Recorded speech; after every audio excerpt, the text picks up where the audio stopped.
बिस्मिल्लाहिर्रहमानिर्रहीम। अस्सलाम वालेकुम नाज़रीन, आप यूट्यूब चैनल देख रहे हैं। मैं इमरान ख़ान हूँ। नाज़रीन, बरतानिया में प्रोग्राम हुआ शहीद अरशद शरीफ की याद में।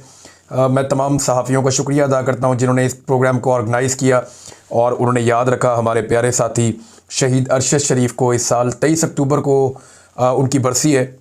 इस दिन उन्हें शहीद किया गया था कीनिया में, और इस हवाले से एक प्रोग्राम हुआ एतवार वाले दिन। कल इस प्रोग्राम में शिरकत के लिए हम लोग लंदन गए, वहाँ जाके हमने प्रोग्राम किया। मैं भी इसमें मेहमान था, साबिर शाकिर भाई भी थे। शहीद अरशद शरीफ की फैमिली से भी एक ऑडियो पैगाम आया था, वो भी सुनाया गया। शहीद अरशद शरीफ की 2 डॉक्यूमेंट्रीज़ भी दिखाई गई। कुछ उनके दोस्त हैं, आमिर मतीन साहब, दीगर कुछ और दोस्त हैं, अमीर अब्बास साहब, सिद्दीक जान साहब, दीगर और सहाफ़ी भी थे। तो इन तमाम ने वहाँ बातचीत की और साबिर शाकिर भाई ने बड़ी तफसीली बातचीत की केस के हवाले से, हक़ाइक़ के हवाले से। तो हम सबका शुक्रिया अदा करते हैं। ना हम भूलेंगे और ना हम भूलने देंगे। ये एक ऐसा केस है कि जो तारीख़ में ज़िंदा रहेगा, क्योंकि इसके मुद्दई हम तमाम सहाफ़ी हैं। आज कुछ बोल पा रहे हैं, कुछ नहीं बोल पा रहे। जो नहीं बोल पा रहे उनके दिल में भी दुख है, और कल वो ये सब आवाज़ उठाएंगे।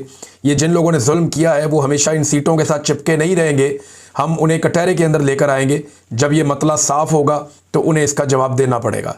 अभी सिर्फ इंतज़ार हम ये करते हैं कि जो बातें हम करके आए, जो हक़ाइक़ हमने सामने रखे, उसके बाद एस्टेब्लिशमेंट अपने कौन से मज़ीद टाउट्स और असासे लॉन्च करती है ताकि वो बेनकाब हों और हमें पता चले कि कौन कौन आजकल एस्टेब्लिशमेंट के लिए या मिलिट्री एस्टेब्लिशमेंट के लिए टाउटगिरी का काम कर रहा है। ख़ास तौर पे सहाफ़ियों में से मुझे इंतज़ार रहेगा कि कौन कौन अब इसका जवाब देने के लिए लॉन्च किया जाता है। नाज़रीन, ख्वाजा आसिफ साहब के मैं स्टेटमेंट्स देख रहा था। ये तो शर्मिंदा भी नहीं होते। यानी इस उम्र में आके बंदा कम से कम ये कर लेता ना कि मेरी उम्र की शर्म हो जाए। यानी शर्मिंदा भी नहीं होते। बहुत अजीब किस्म की डिटाई है। वैसे शर्मिंदा तो इन्हें तब होना चाहिए था जब ये उस्मान डार से इलेक्शन हार गए थे और जनरल बाजवा से कह के इन्होंने सीट ले ली थी। शर्मिंदा तो इन्हें तब होना चाहिए था जब ये उस्मान डार की वालदा से भी हार गए थे बगैर इंतखाबी निशान के, और इनकी हार अनाउंस भी हो गई थी ऑलमोस्ट, लेकिन फिर इन्होंने एस्टेब्लिशमेंट से जाली फॉर्म 47 ले लिए थे। अब भी शर्मिंदा नहीं हो रहे। एक दिन पहले तक ख्वाजा आसिफ जिन मुज़ाकरात को गद्दारी कह रहे थे, मुल्क की दुश्मनी करार दे रहे थे, अभी वही मुज़ाकरात करने के बाद वो जश्न मना रहे हैं कि जनाब हमारा तो काम हो गया, काम बन गया, कमाल काम हो गया, हमें तो बड़ी कामयाबी मिल गई, और कामयाबी अपने खाते में डालने की कोशिश कर रहे हैं। यही तो इमरान खान समझा रहा था। इनकी खोपड़ी में बात देर से घुसती है। इमरान खान समझा रहा था कि पाकिस्तान मुतहम्मिल नहीं हो सकता सारे फ्रंट खोलने का, लिहाजा बातचीत करो और दहशतगर्दी के मामले को हल करो।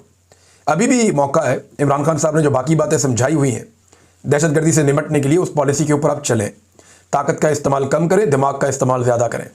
सियासी लोगों को आगे लेकर आएँ, कबायली जरगे से बातचीत करें। ये मामला हल की तरफ जाएगा, वैसे नहीं जाएगा। इसमें नाज़रीन, पाकिस्तान को देखें। पहले तो पाकिस्तान का बिल्कुल एक नुक्ता नज़र ये अलग था ना, जब पाकिस्तान डोनाल्ड ट्रंप को तश्तरी में सजाकर अफ़गानिस्तान के साथ एक जंग पेश कर रहा था कि हुक्म कीजिए आका, क्या करना है। तो ट्रंप ने ही फैसला करना था जो भी करना था। लेकिन हुआ क्या? हुआ ये कि डोनाल्ड ट्रंप ने इस पर कोई तवज्जो नहीं दी, और उसकी वजह यह है कि अमेरिका में डोनाल्ड ट्रंप के साथ जो हो रहा है वो कम हो रहा है। वहाँ पे तारीखी नौइयत के बड़े बड़े एहतजाज हो रहे हैं। इतने बड़े एहतजाज पहले अमरीकी सदूर के ख़िलाफ़ हमने नहीं देखे। एहतजाज होते रहते हैं अमेरिका में, लेकिन इस बड़े पैमाने पर इस तरीके से ऑर्गेनाइज एहतजाज, बहुत बड़ी कंपेन बन गई है। नो किंग्स मूवमेंट, कि कोई बादशाहत नहीं है, ये मूवमेंट चल रही है वहाँ पर अमेरिका में, ट्रंप के ख़िलाफ़ चल रही है। और ट्रंप ने लोगों को चिढ़ाने के लिए एक अजीबोगरीब आर्टिफिशियल इंटेलिजेंस की वीडियो लगा दी। वो लोग और चिढ़ गए। को कहा जा रहा है कि 70 लाख लोग बाहर आ गए, कुछ लोग कह रहे हैं इससे भी ज़्यादा आ गए, और बड़ी तादाद में बाहर निकल के उन्होंने झंडे गाड़ दिए एहतजाज के। लेकिन वहाँ पे मैं हैरान हो रहा था, ना कंटेनर लगते हैं, ना गिरफ्तारियाँ होती हैं, ना चादर और चारदीवारी का तकद्दुस पामाल किया जाता है, ना बंदों को उठाया जाता है उनके घरों से, ना ख़वातीन को सड़कों पर घसीटा गया वहाँ पर, ना गोलियाँ चलाई गई। ये अमेरिका के पास तो बेहतरीन हथियार है, उनकी फ़ोर्स तो बहुत ताकतवर है पाकिस्तान की फ़ोर्स से। आपने देखा ना, आपके आर्मी चीफ भी वहाँ जाते हैं तो कैसे मुहज़्ज़ब होकर खड़े होते हैं, जो यहाँ के सबसे ताकतवर आदमी है। तो इसका मतलब है वो बहुत ताकतवर है अमेरिकन्स, लेकिन उन्होंने यूज़ ऑफ फोर्स अपने लोगों पर नहीं किया। ये इक़दार होती हैं मुल्कों की, उन्हें पता है कि अपने लोगों को नहीं मारते हैं। लेकिन आप देखिए पाकिस्तान में हमारी जो मिलिट्री एस्टेब्लिशमेंट है वो ऐसी पॉलिसियाँ बनाते हैं जिनमें वो अपने लोगों को मारते हैं। अब जब ट्रंप ने इस पर तवज्जो नहीं दी तो पाकिस्तान को एक और बात का ख़तरा पैदा हुआ।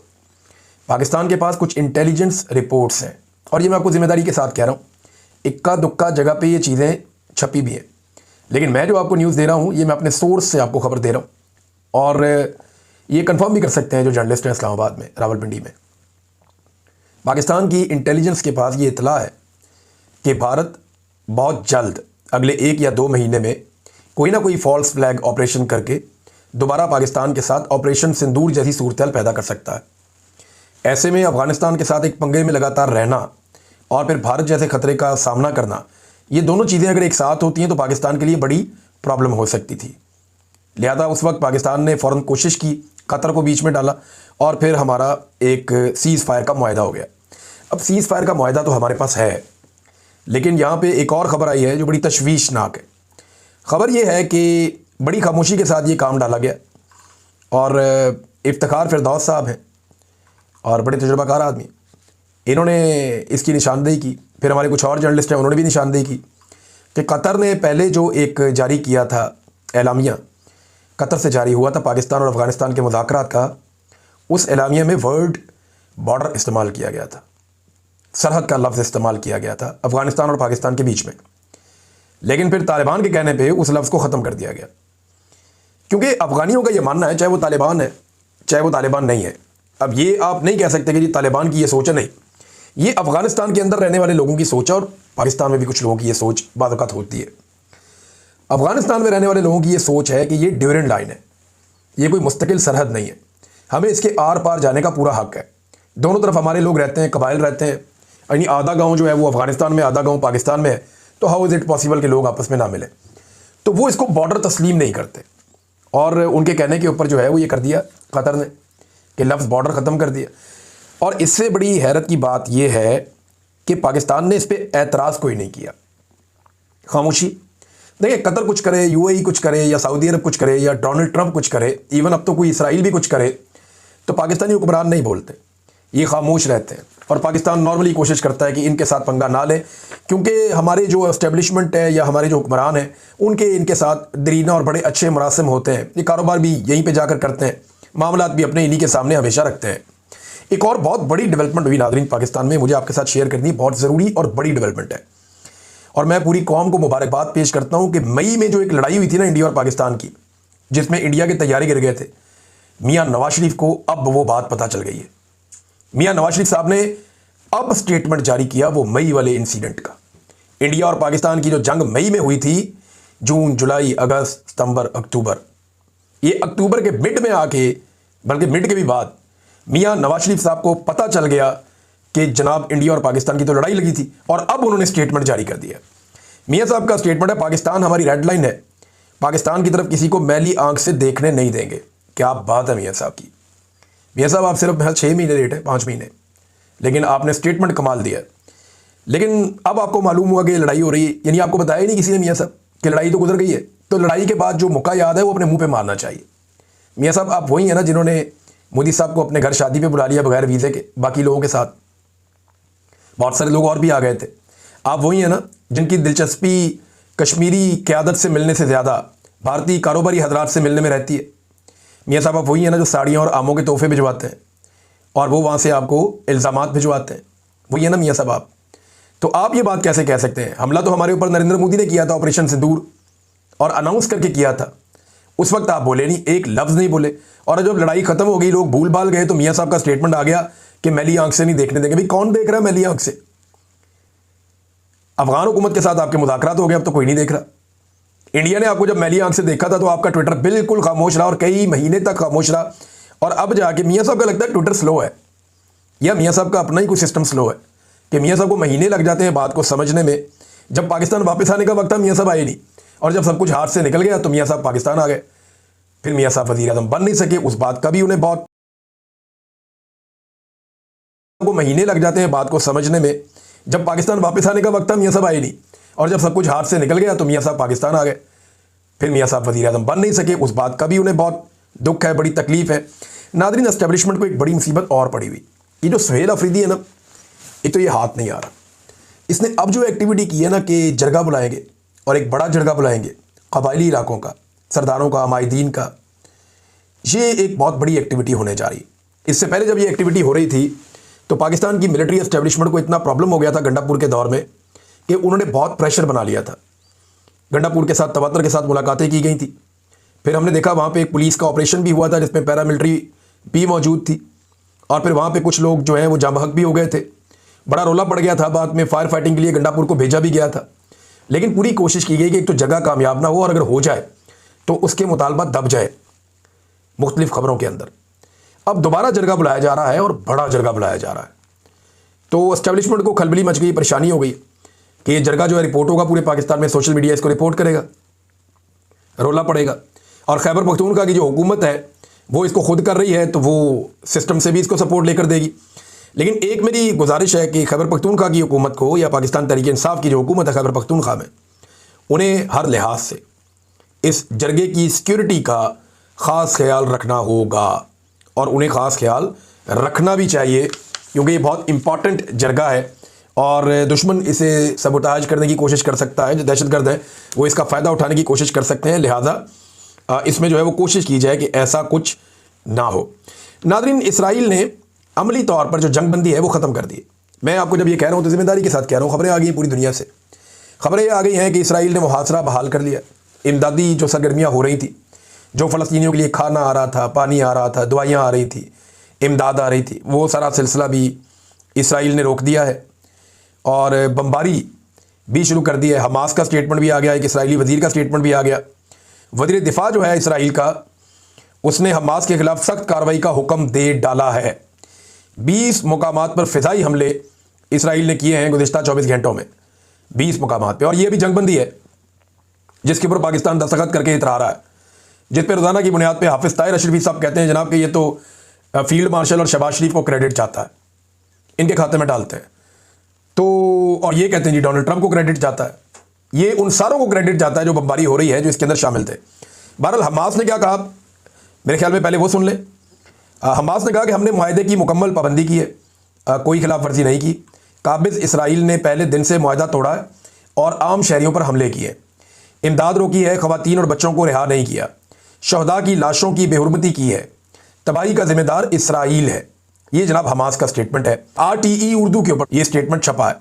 अब यहाँ पे एक और स्टेटमेंट है, एक इंटरव्यू चल रहा था और ये इसराइली टेलीविज़न है जिसके ऊपर ये इंटरव्यू चल रहा था, क्योंकि उसमें जो अबरानी ज़बान है वो लिखी हुई है, जो वो इसराइली बोलते हैं, और वो उसी तरह उसका रस्मुल ख़त भी अलग है। इसमें जो है ना वो एक बिन गवीर उनका एक वज़ीर है, वो ये कहता है कि अब जबकि हमें यरगमाली वापस मिल गए हैं, यानी जो हमारे लोग हमास की कैद में थे, जब हमें वो सारे वापस मिल गए हैं, हमें दोबारा जंग में वापस आना चाहिए और गज़ा पर जहन्नुम के दरवाजे खोल देने चाहिए। ये जनाब इसराइली वज़ीर कह रहा है, और इसके ऊपर अभी तक ना अमेरिका की कोई मजम्मत आई, ना पाकिस्तान की कोई मजम्मत आई, और लगातार अटैक हो रहे हैं, हमले नहीं रुक रहे जो किए जा रहे हैं लगातार फ़लस्तीनियों के ऊपर। तो अब पाकिस्तान में जो ताशे बजाने वाले लोग थे वो जवाब देना। हाफिज़ ताहिर अशरफी साहब तो मस्जिद अक्सा में मिठाइयाँ बांट रहे थे। मैंने उनको बताया था कि सर मस्जिद अक्सा में आप अपनी मर्ज़ी से नमाज अदा नहीं कर सकते, तो आप मिठाइयाँ कैसे बांटेंगे?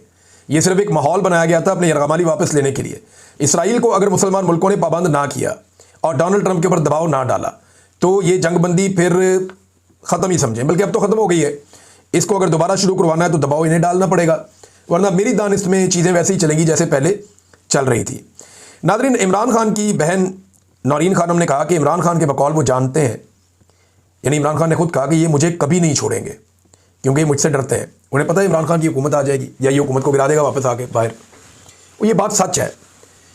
यानी अगर इमरान खान साहब को कानून के मुताबिक छोड़ा जाता ना, तो पिछले साल जो वकला ने हमें कैलकुलेशन बताए थे, जो इमरान खान साहब के वकला हैं, जो न्यूट्रल वकला भी थे, जो ये केस नहीं लड़ रहे थे, वो भी ये कहते थे, जर्नलिस्ट जो इमरान खान के हक़ में है या उनके खिलाफ हैं, वो भी ये कहते थे कि 2024 में कोई बाज़ औक़ात लोग कहते थे अगस्त में, कुछ लोग कहते थे नवंबर तक इमरान खान साहब को बाहर आ जाना चाहिए, क्योंकि कानूनी तौर पे उनको जेल में रखने के जवाज़ ख़त्म हो गए।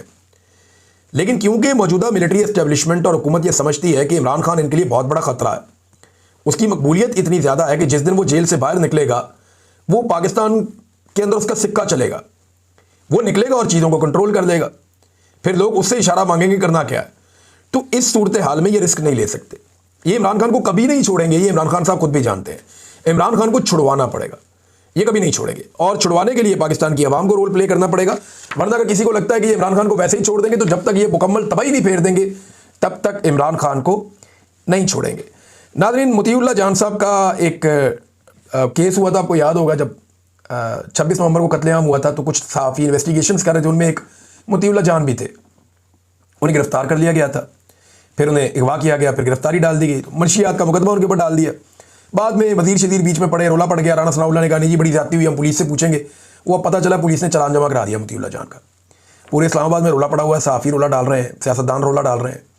तो ये रूटीन चीज़ है पाकिस्तान में। अब ज़रा जो इस्लामाबाद के हमारे जर्नलिस्ट हैं उनके लिए ज़रा रोला ज़्यादा डल जाता है। हमारे जैसे जो लोग हैं जो इस्लामाबाद में नहीं रहते, हमारे लिए ज़रा शोर कम मचता है। मेरी अभी थोड़े दिन पहले एक गिरफ्तारी के वारंट निकले और एक ऐसे केस में निकले जिसके सारे सबूत मेरे पास मौजूद है, एक एक चीज़ मेरे पास मौजूद है। मैंने उनको 50 मुकदमे मैंने भुगते हैं, लेकिन कभी इस्लामाबाद से ऐसी आवाज़ नहीं उठी। तो इस्लामाबाद के जो जर्नलिस्ट हैं उन्हें सोचना चाहिए कि हम जो बाकी शहरों में या बाकी इलाकों में रहने वाले सहाफ़ी हैं, हम भी इंसान हैं और हम भी जर्नलिस्ट हैं, हमारे लिए भी वैसी आवाज़ उठाया करें जैसे हम उनके लिए आवाज़ उठाते हैं। तो मोतीउल्लाह जान साहब ने हक अदा किया था उस वक्त सहाफ़त का, साकिब बशीर साहब ने भी, और इन लोगों ने पूरा जोर लगाया था, पूरी कोशिश की थी कि हक़ाइक़ सामने लेकर आएँ। और ये वो वक्त था जब हक़ाइक़ सामने लाना बहुत ही मुश्किल था, बहुत ही टफ था। बड़े बड़े सहाफ़ी जो है वो हाथ खड़े कर गए थे, तो इन लोगों ने ये काम किया था और इसकी पादाश में इन्हें गिरफ्तार भी किया गया। बड़ी ज़्यादती हुई। अब वो मामला खामोशी से पुलिस ने चालान जमा करवा दिया जाके, अंदाज़ा करें आप। यानी ये इस निज़ाम की हालत है। बहुत सारे जर्नलिस्ट इसकी मजम्मत कर रहे हैं, बिल्कुल करनी चाहिए। ये सिलसिला बंद करने का मुतालबा कर रहे हैं, बिल्कुल ये मुतालबा भी करना चाहिए, बिल्कुल जायज़ है। नाज़रीन, फजलुर रहमान साहब ने जैसे ही एहतजाज का मूड बनाया वैसे ही मोहसिन नकवी साहब फूलों का तोहफा लेकर पहुंच गए। फजलुर रहमान साहब से मुलाकात हुई। अब मैं उम्मीद करता हूं कि फजलुर रहमान साहब की तबीयत बहाल हो चुकी होगी, क्योंकि फजलुर रहमान साहब के बारे में एक बात बड़ी क्लियर है और मैंने बहुत पहले कही थी और मुझे फ़ख्र है कि वो बात आज तक फजलुर रहमान साहब ने गलत साबित नहीं की कि फजलुर रहमान साहब खुद स्टेटस को हैं। फजलुर रहमान साहब कभी स्टेटस को, अशराफिया, एस्टेब्लिशमेंट या माफिया के खिलाफ नहीं जाएंगे। वो हमेशा उनकी सहूलतकारी करेंगे और उन्होंने अपनी पूरी जो सियासी करियर है उसके अंदर ये बात बार बार साबित की है। नाज़रीन, तहरीक लब्बैक अब एक और पार्टी बन गई है जिसकी खवातीन को उठा लिया गया, गिरफ्तार कर लिया गया। पीटीआई जो है वो एक ऐसी पार्टी है जिसमें बड़े पैमाने पर खवातीन की गिरफ्तारियां हुई, उन्हें गिरफ्तार किया गया, उनको उठाया गया, उनको अगवा किया गया, उनको हिरासा किया गया, चादर और चार दीवारी का तकद्दुस पामाल किया गया। अब इसी लिस्ट के अंदर तहरीक लब्बैक आ गई। अच्छा, तहरीक लब्बैक के बारे में बताऊँ, इनकी खवातीन कभी एहतजाज करने नहीं आती। मैंने नहीं देखा इनकी खवातीन आए और एहतजाज करें, तोड़ फोड़ करें, मार कुटाई करें या कहीं पे भी आए वो एक टायर भी जलाएं। खवातीन नहीं आती इनके, ज़्यादातर मैंने नौजवान ही देखे एहतजाज करते हुए, मर्द हजरात देखे। तो अब जनाब तहरीक लब्बैक की खवातीन को भी गिरफ्तार किया गया पुलिस की जानिब से, शेखुपुरा से, शरकपुर से, पता नहीं कहाँ से। और वो खवातीन जो है उन पर मुकदमा दर्ज करके उन्हें अदालतों में पेश कर। अंदाज़ा करें आप, ये इस वक्त पाकिस्तान में सूरत हाल है। नाज़रीन, एक और बड़ी अजीब खबर मैं आपको बताता हूँ। हुकूमत ने एक इदारा बनाया हुआ था मुखालिफिन को तुन के रखने के लिए, आपको याद है वो NCCIA। अब उस इदारे के 8 अफसरान अभी तक उठा लिए गए। ये जो रिपोर्ट है, ये मुख्तलिफ मीडिया ने इस रिपोर्ट को जारी किया है। अली हमजा साहब हैं, उन्होंने भी इसको रिपोर्ट किया। माजिद निज़ामी साहब हैं, उन्होंने भी इसको रिपोर्ट किया कि दूसरों को उठाने वाले अपने पेटी भाई भी गायब करना शुरू हो गए। लाहौर से, इस्लामाबाद से और गुजरावाला से NCCI के कई अफसरान को एक एक करके उठा लिया गया। लाहौर से पता चलता है कि 6 उठाए गए हैं, एक गुजरावाला से और एक इस्लामाबाद से उठाया गया। अब ये अपने बंदे उठा रहे हैं। देखिए, अगर किसी ने गलत किया तो उसको गिरफ्तार करें ना, कानून के मुताबिक उसको कटहरे में लेकर आएँ, उसकी इंक्वायरी करें, उसके सबूत इकट्ठे करें। लेकिन क्योंकि पाकिस्तान में एक सिलसिला चल पड़ा, सबसे आसान बंदा अगवा करो, ले जाओ, गायब करो, मारो, कुटो, जलील करो। वो क्या किया इन्होंने उसके साथ, जो कमिश्नर था चट्ठा, रावलपिंडी वाला। पूरी खबर है मेरे पास, आपको देता हूँ 1-2 दिन में। कमिश्नर चट्ठा के बारे में मेरे पास क्या इतलात है, तफसीलात आपके साथ शेयर करूँगा। अब तक के लिए इतने ही। अपना ख्याल रखिएगा, अपने चैनल का